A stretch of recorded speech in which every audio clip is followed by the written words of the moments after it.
Assalamualaikum warahmatullahi wabarakatuh. Perkenalkan, nama saya Muhammad Febri Utomo dari Prodi PJJ PVTM dengan nomor pokok mahasiswa 6120210006. Di sini saya akan menjelaskan materi tentang bab 9 yaitu manajemen peserta didik. Pada materi manajemen peserta didik ini atau bab 9 terdapat poin-poin penting yang ada di dalamnya. Yang pertama yaitu pengertian dari manajemen peserta didik. Yang kedua, fungsi dan tujuan manajemen peserta didik. Yang ketiga, prinsip manajemen peserta didik.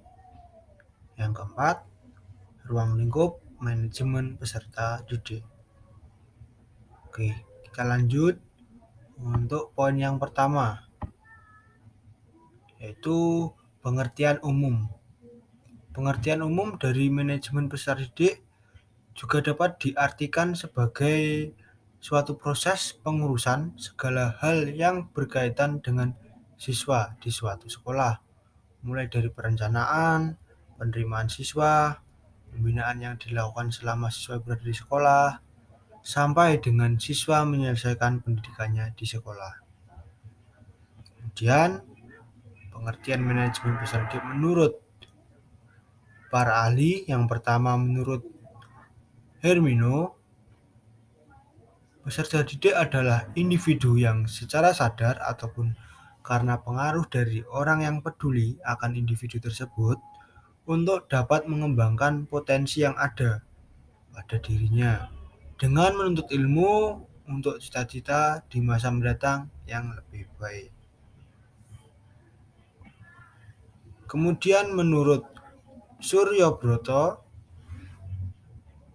yaitu menjelaskan bahwa manajemen peserta didik adalah pekerjaan-pekerjaan atau kegiatan pencatatan peserta didik semenjak proses penerimaan sampai saat peserta didik meninggalkan sekolah karena sudah tamat mengikuti pendidikan pada sekolah tersebut. Kemudian menurut Sudrajat, manajemen peserta didik adalah suatu usaha pengaturan terhadap peserta didik mulai dari peserta didik tersebut masuk sekolah sampai dengan mereka lulus.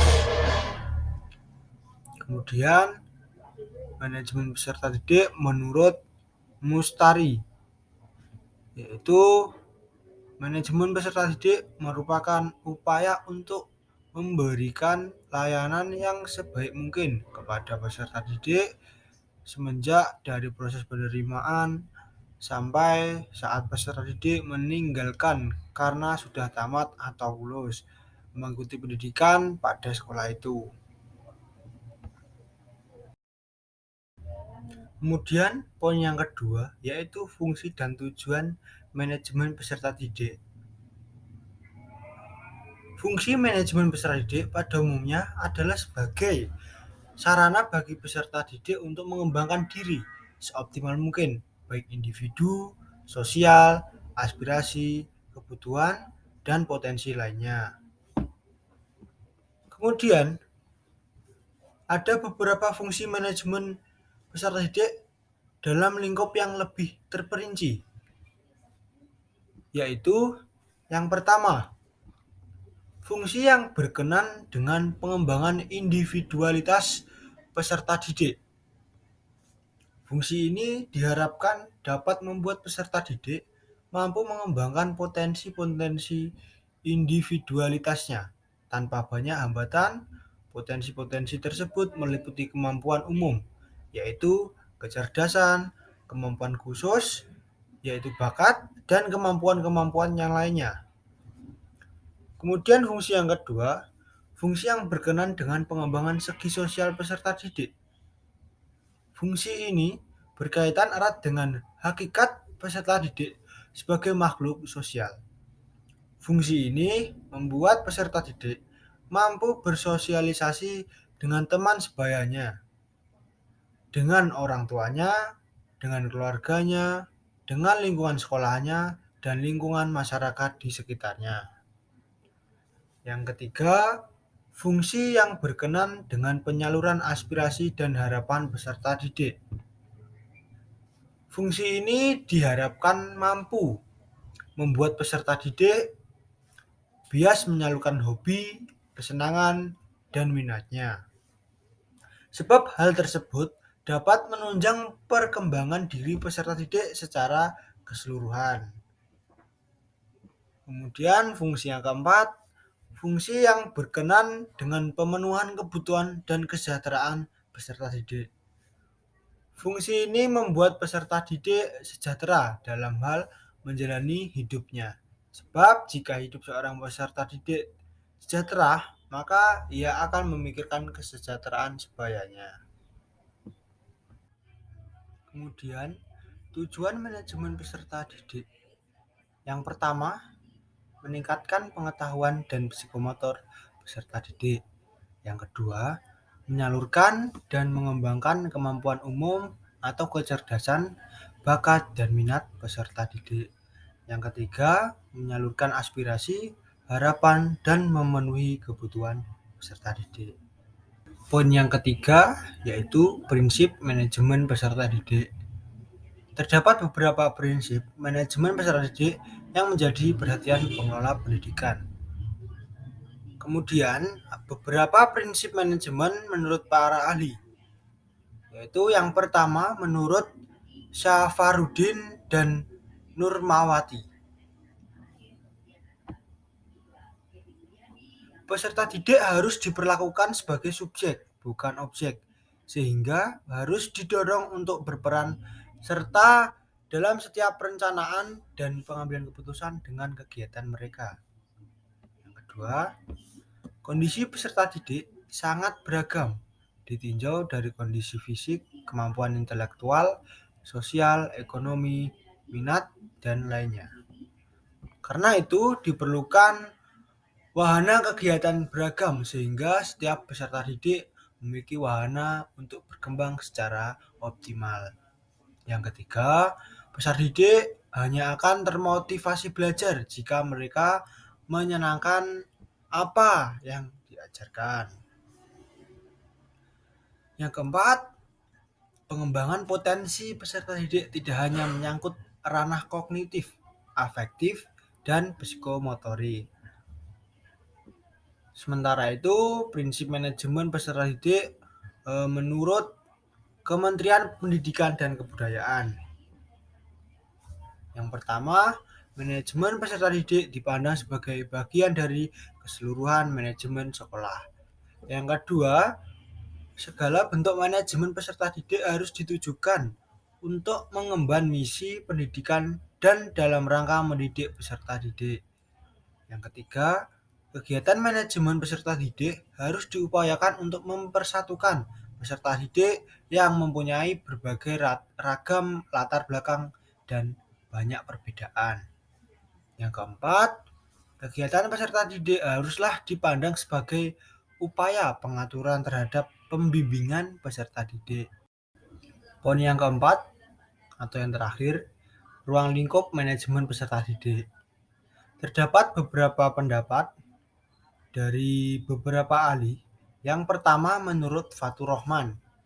Secara umum, ruang lingkup manajemen peserta didik sedikitnya memiliki 3 tugas utama, yaitu penerimaan murid baru, kegiatan kemajuan belajar, serta bimbingan dan pembinaan disiplin. Yang kedua, menurut Imron. 1.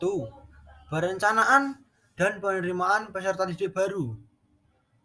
Peserta didik dalam suatu lembaga pendidikan pada dasarnya merupakan suatu masukan yang akan dikelola untuk menjadi barang jadi atau output yang diharapkan.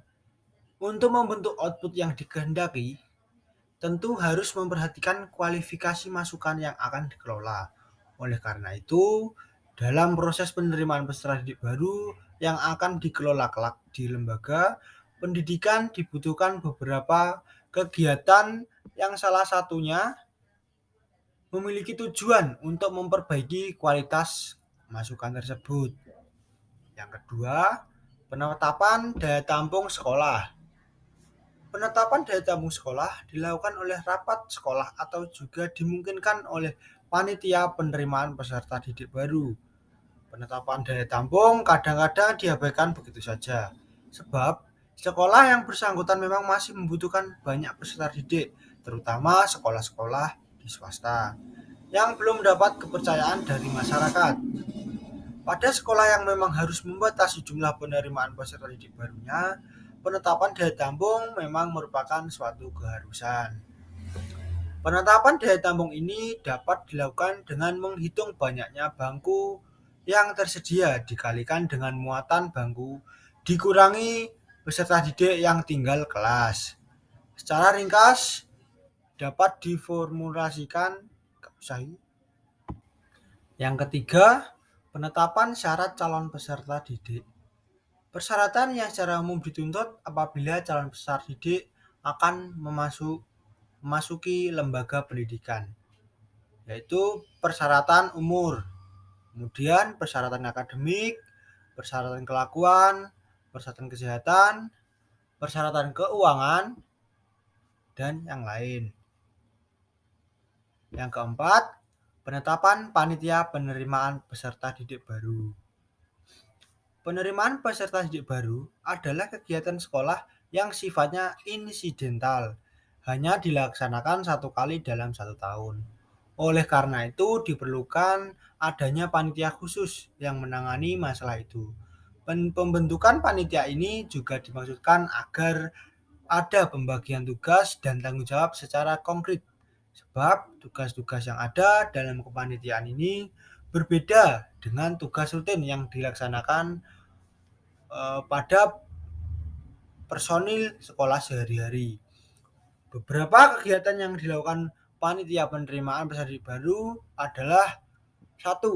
Mengadakan publikasi. Publikasi penerimaan peserta didik baru sangat erat kaitannya dengan mutu sekolah yang bersangkutan. Semakin tinggi mutu sekolah di mana masyarakat kemudian telah memberikan kepercayaan, semakin kecil publikasi yang diperlukan, demikian juga sebaliknya.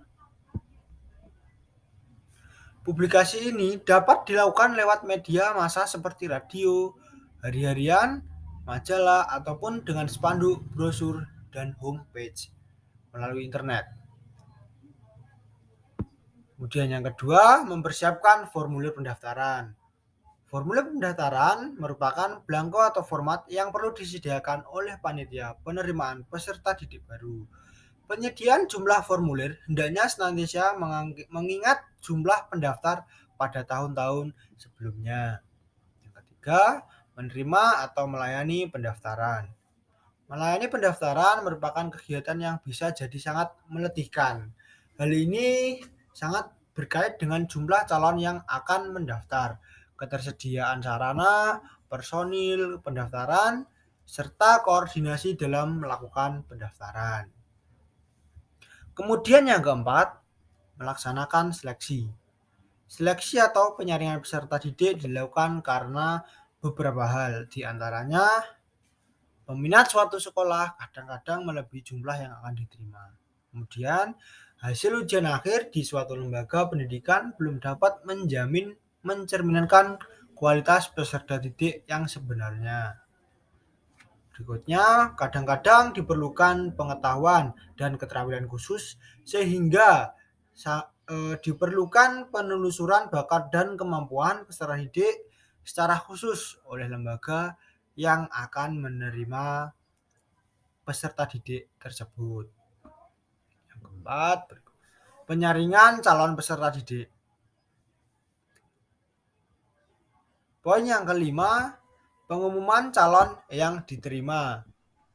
Calon yang telah melewati tahap penyaringan hanya mempunyai dua alternatif, yaitu diterima atau tidak. Bagi mereka yang mencapai kriteria yang dituntut, maka secara resmi oleh ketua panitia atas nama sekolah dinyatakan sebagai peserta didik baru di lembaga pendidikan yang bersangkutan. Demikian juga sebaliknya. Yang keenam, mendaftar kembali calon yang diterima atau pendaftaran ulang.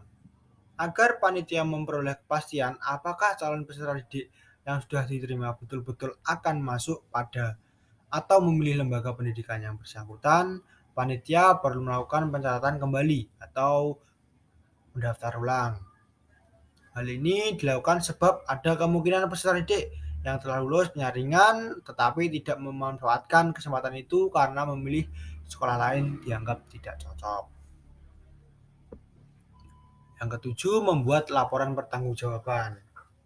Setelah tugas utama penyelenggaraan penerimaan peserta didik baru selesai, maka tugas akhir panitia adalah membuat laporan pertanggungjawaban atau melaporkan hasil kerjanya kepada pimpinan sekolah. Laporan pertanggungjawaban hendaknya memuat beberapa hal, seperti biaya yang diperoleh, kemudian personalia yang terlibat atau panitia, kemudian kriteria yang digunakan dalam seleksi, jumlah calon peserta didik, jumlah calon peserta didik yang memenuhi syarat, dan calon peserta didik yang mendaftar kembali. Kemudian yang kedelapan, penerimaan peserta didik baru online. Perkembangan tuntutan teknologi informasi pada saat sekarang ini sangatlah memungkinkan penerimaan peserta didik baru diselenggarakan dengan sistem online. PPDB sistem online menjadi pilihan karena mempunyai beberapa kelebihan, seperti lebih simpel baik dari sisi waktu, biaya, maupun pengurusan administrasinya. Kemudian, untuk poin B, pembinaan peserta didik. Langkah kedua dalam manajemen peserta didik adalah pembinaan terhadap peserta didik yang meliputi layanan-layanan khusus yang menunjang manajemen peserta didik itu. Layanan yang dibutuhkan peserta didik di sekolah meliputi 1. Layanan bimbingan, konseling, dan karir. Yang kedua, layanan perpustakaan, kemudian layanan kantin, layanan kesehatan, layanan transportasi, dan layanan asrama.